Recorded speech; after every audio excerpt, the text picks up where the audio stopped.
is Tuesday in our Math Interactive Notebook. I want you to locate, now yesterday was Monday and we did our vocabulary page. I want you to find your interactive notebook page for today that says fractions of a whole.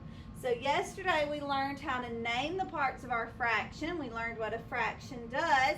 We have our numerator and our denominator. Remember D for down, D for denominator.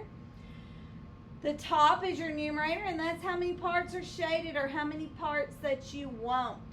And then the denominator is always your total number of pieces. So go ahead and cut and glue out the page that says fractions of a whole. I have glued this on the back of my vocabulary page from yesterday. So again, this is your Tuesday interactive notebook. It says fractions of a whole. A whole represents one pictorial image, a region. Write the unit fraction that represents each part of the whole.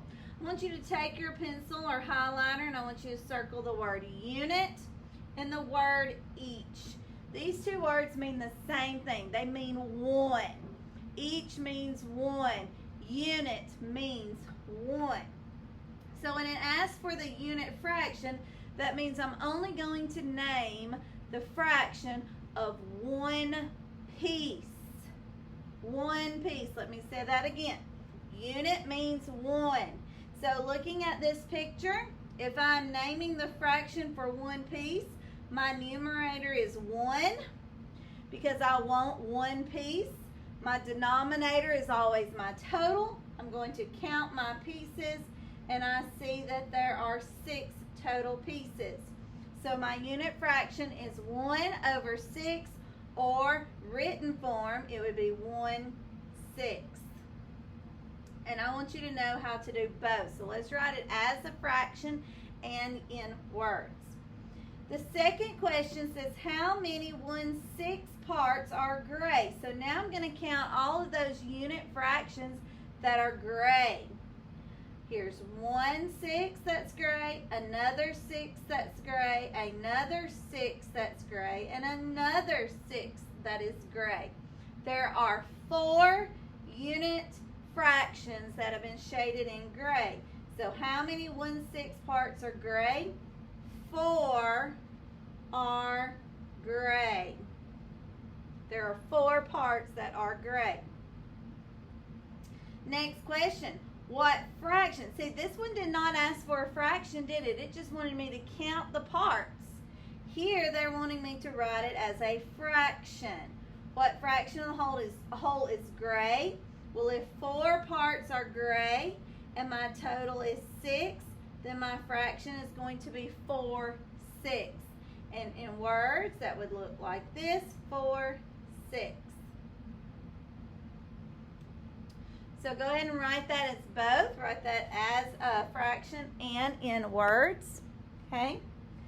Last question on the top. What fraction names all the parts in the whole? If I wanted to name every part of the whole, how many would there be?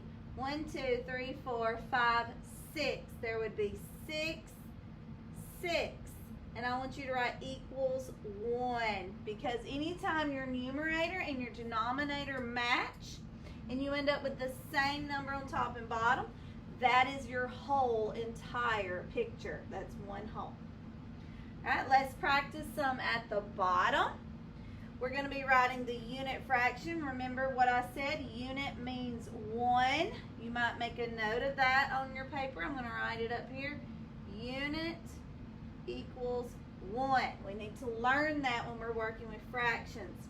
So what is my unit fraction? If I only wanted one piece out of this first picture, let me count. 1, 2, 3, 4, 5, 6, 7, 8 pieces.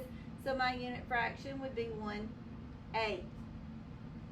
If I wanted to know what fraction was shaded, now I'm going to recount, but I'm only going to count my shaded parts. 1, 2, 3, 4, 5, 6. 6/8 are shaded. All right, on this one, my unit fraction, I want one piece. There are 3 pieces, so 1/3. would be 1 piece or 1 unit. And what fraction is shaded? There are 2 unit fractions shaded, so 2/3 would be my shaded fraction.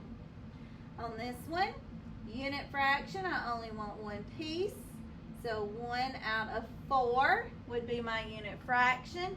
And the shaded, well, they're all shaded, so my shaded fraction is 4/4, and I want you to go ahead and write equals 1, because the whole thing is shaded, and 4/4 means 1 whole. All right, this is your Tuesday interactive notebook sheet. Make sure you have that completed for today.